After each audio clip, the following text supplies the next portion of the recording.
Hi, I'm going to show you the final part of my thrift books haul. So, to continue off, how the last one had the two Full House books, or, yeah, um, I got Bob Saget's Dirty Daddy, paperback. It was published in 2014. It says, Seeing is Believing, larger print. Um, I got these in the mail yesterday, and I started reading this one a little bit, so I might do a review on it, who knows. But it says, millions of viewers love Bob Saget as the sweetly neurotic father on Full House, and as the host of America's Funniest Home Videos. Then there are the fans who love his outrageously profane comedy and performances in such shows as HBO's Entourage and the documentary The Aristocrats. In his bold and wildly entertaining publishing debut, Bob gives readers a book that is hilarious and often dirty, yet warm and disarmingly sincere. Bob talks about the connection between humor and pain, offering insights into his own life, including the death of his beloved sisters. He pays homage to the people who shaped and inspired him: his parents, Ben and Dolly, the teacher who encouraged him to make people laugh, and his close friends, Rodney Dangerfield and Don Rickles. Told with his blend of silliness, vulgarity, and heart, Dirty Daddy reveals Bob Saget as never before, a man who loves making people laugh above all else. Um, yeah,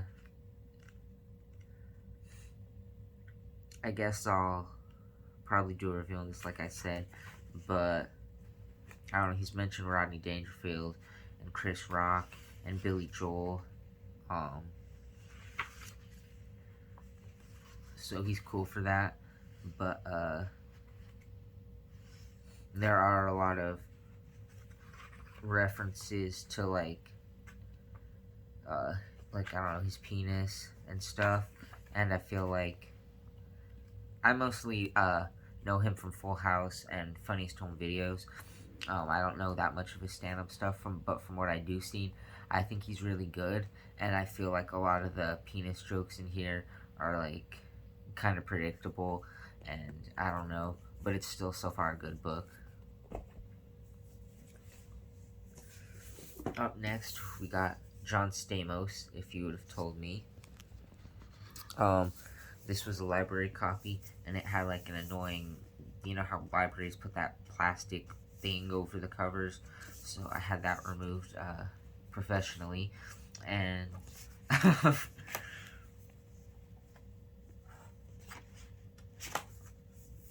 let's see.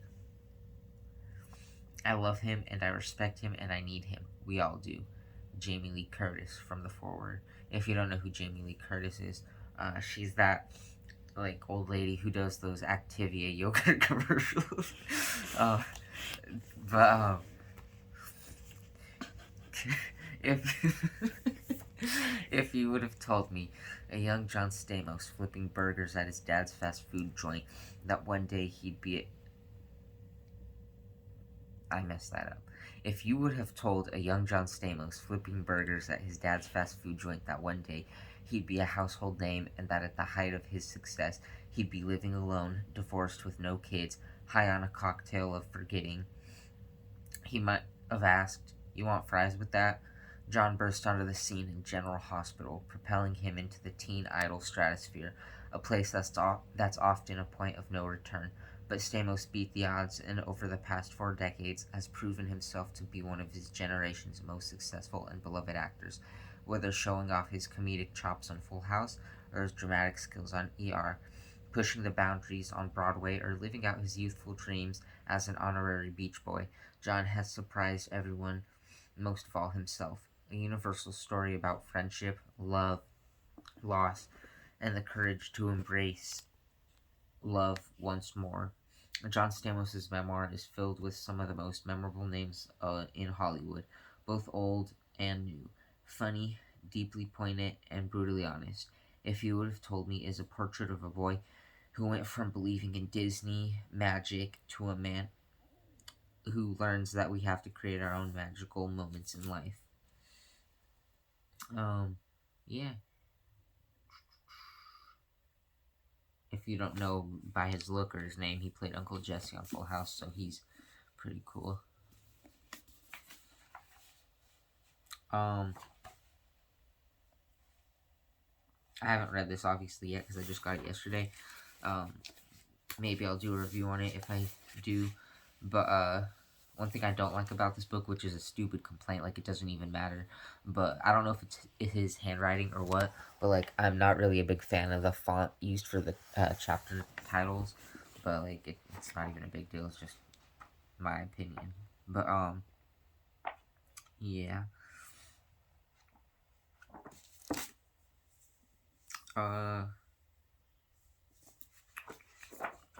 There are some pictures in this book. And yeah. Oh, also I forgot to tell you in Dirty Daddy, there are pictures throughout the book, but like it's like in black and white, at least in the paperback copy. I don't know if there's a different edition, but yeah. So that is it for Full House. Up next, I got Hating Olivia by Mark Safranco. I don't really know anything about the author. I just know people compare a lot of his work to Bukowski. I think this was originally published in 2005, but I could be wrong on this. Copyright 2010, so I don't know if that's just this edition or when it actually came out. Like I said, I don't know anything about him. Hating Olivia is the kind of book that must have been lived first, survived, so strap yourself in. It's time for a real treat. Dan Fanti, author of Chump Change. Yeah, I don't know. I know Bukowski was a big fan of John Fanti. So I don't know. I've also heard good things about Dan, but I still haven't read any of their stuff. But I need to, and I know my friend recently recommended me one of his books, so I'm gonna get that soon, hopefully. But yeah, it says Max Zajak's life is cheap rooms, dead end jobs, and suicidal fantasies until he meets the alluring and mysterious Olivia Aphrodite, and everything goes to hell. Max is a struggling musician and wannabe writer. His life is in a rut until one night, while playing a gig at a local club, he gazes out into the crowd and sees Olivia. Before long, they are sharing a bed and a host of dark vices that begin to consume them. Their love turns toxic, sending them spiraling downward towards the inevitable. Violently romantic, viscerally honest, Hating Olivia is the story of two loners whose obsessive love bring them to the edge of destruction. Mark Safranco is an American author, playwright, artist, and musician. He was cited in the Best American Mystery Stories 2000 and has been nominated for 2 Pushcart Prizes. He is the author of 5 published novels: Hating Olivia, Lounge Lizard, God Bless America, Hopler's Statement, and The Favor, and has written dozens more. He lives with his wife, and there's a price sticker covering it. I think it says son in New Jersey. So yeah, hopefully I'll read that soon. Also, about this book, well, it's not really about the book, but I just want to say he was like last night live streaming on Instagram playing with Beach Boys, and like you couldn't even hear shit. I don't know if his phone's broken, but he needs to get that fixed. He also ignored my comment when I said that he needs to sign my book because I was reading it. I still like him, but like that was kind of rude. And yeah, it's cool that he's still playing with the Beach Boys, even though they're not really the Beach Boys. I know, I mean, obviously, like, he played with them, like, he first met them, like, decades ago. But, like, there's something off about Mike Love. I know a lot of people hate Mike Love, but, like, maybe rightfully so, I don't know. But, like, I feel like someday, maybe after he dies, some dark secrets are gonna come out about Mike. Make my words on that. And then next, I got Roll Me Up and Smoke Me When I Die, Musings from the Road, by Willie Nelson. I just want to get every single book Willie has, so let's see what it says about this. In Roll Me Up and Smoke Me When I Die, Willie Nelson muses about his greatest influences and things that are the most important to him. and celebrates the family, friends, and colleagues who have blessed his remarkable journey. Willie riffs on everything: music, wives, Texas, politics, horses, religion, marijuana, children, the environment, poker, hogs, Nashville, karma, and more.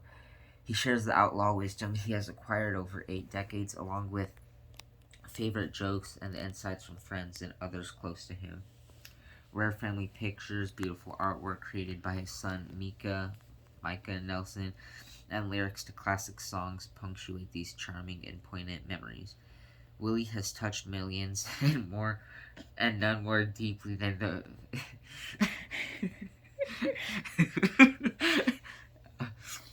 and none more deeply than his family, friends, and bandmates, several of whom share for the first time intimate stories about the red-headed strangers.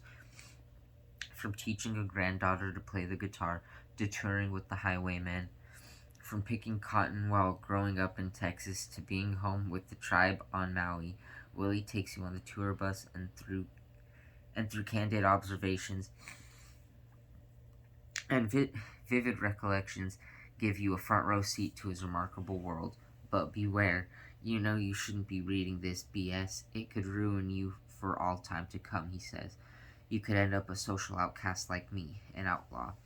At once a road journal written in his imitable homespun voice, and a fitting tribute to America's greatest traveling bard, Roll Me Up and Smoke Me When I Die, introduced by Kinky Friedman, another favorite son of Texas, is a deeply personal look into the heart and soul of a unique man and one of the greatest artists of our time, a songwriter and performer whose legacy will endure for generations to come. He was born in Abbott, Texas, on April 29, 1933. Yeah.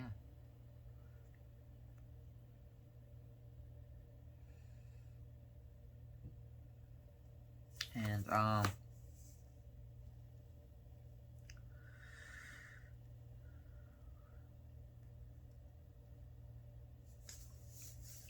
so for this book, he has another book called The Tao of Willie, which I heard is basically like, I think The Tao came out before this. I'm not sure. I think this is from 2012.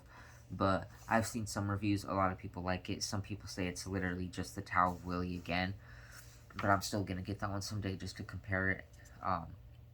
But and a lot of people think his jokes are like really predictable dad jokes, but like that's fine. I give Willie Nelson a pass. And it comes with this paper thing, so it's like this has a hole in here. You can do whatever you want with that, but there's like this, and I'm probably gonna keep this off personally because I'm not the biggest fans of these on books. And like it's hardcover and it's really cool. It's like a really dark red, and then a lighter red right here, and like white and red, and there's that picture of him. You can see the full thing instead of having that circle over it, and it's the same back, exact same front, just different colors. So there's that. And finally, we got Conversations with McCartney. I might mess up his name. Written by Paul Dunor. Well, anyways, for over 35 years, noted music writer Paul Dunor has an unprecedented access to Paul McCartney and has spent more hours in formal recorded conversation with McCartney than any other writer. This book is the result of Dunor's long association with McCartney and his music. In the most comprehensive first-hand account of McCartney ever published, Dunor presents an honest, humorous, and unique perspective of the former Beatle.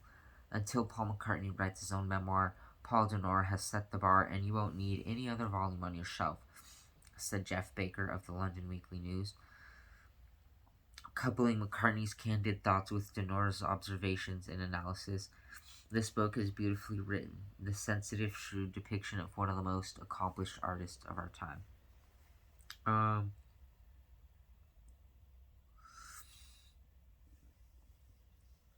Yeah, so anyways, I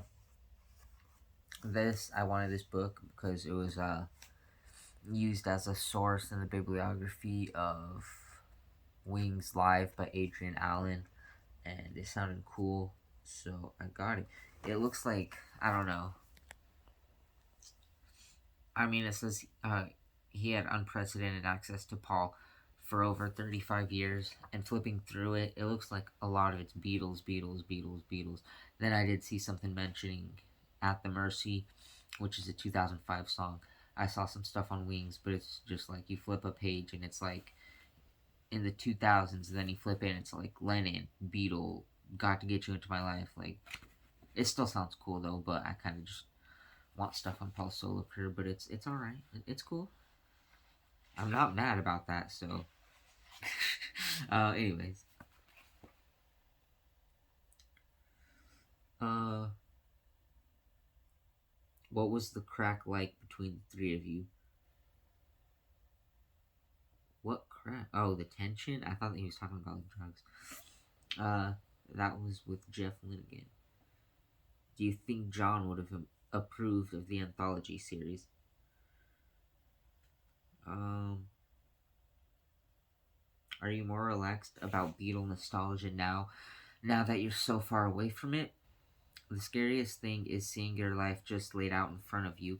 It's like someone's written your memoirs. And I don't particularly want to write my memoirs. I sat through the whole anthology project, listening to these takes, praying I wouldn't make a mistake. It was like I was still doing it live. And there's another little person in your head saying, "It's all over, mate. No need to worry. You've done it. You've passed the audition." And yeah, just random stuff. So there's that. And that's all for now, but stay tuned because March 3rd, I have something special.